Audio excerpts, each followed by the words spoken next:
ఒక క్రైస్తవుని తీసుకుంటే మొత్తం ప్రపంచం అంతా క్రిస్టియానిటీ చేయాలనేది వాళ్ళ లక్ష్యం. అలాగే ముస్లిమ్స్ని తీసుకుంటే ప్రపంచం మొత్తాన్ని ఇస్లాం చేయాలని తెలుసు. మరి హిందువులకి ఏం చేయాలో తెలుసా?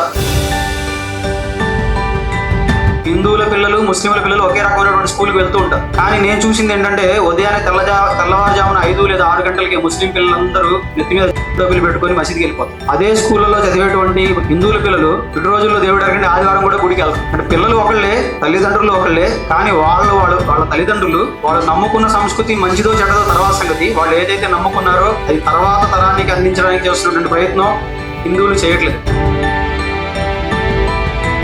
కేవలం మాంసం భోజనాలు పెట్టి చాలా మందిని మతం మార్చారండి. జ్వరం వచ్చిన వ్యక్తికి ప్రార్థన పేరుతో టాబ్లెట్ వాటర్లో కలిపి అది పరిశుద్ధ జలం పేరు చెప్పి వారికి తాగించి ఆ టాబ్లెట్ ద్వారా తగ్గిన జ్వరాన్ని ఏసి మహిమ అని చెప్పి మతం మార్చుతారు.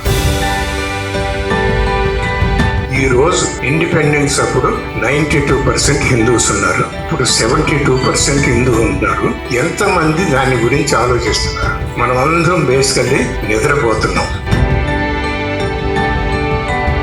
చాలా ఇంపార్టెంట్ మెసేజ్ ఏంటంటే యువర్ మదర్ ఈజ్ యువర్ సనాతన ధర్మ, your mother land is Bharat.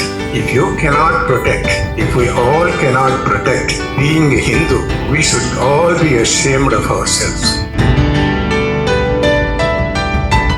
తల్లిదండ్రులు కూడా విశ్వాసం లేకుండా పిల్లల మీద, పిల్లలకు కూడా తల్లిదండ్రుల మీద విశ్వాసం లేకుండా పెంచే దేశాలు ఇతర దేశాలు.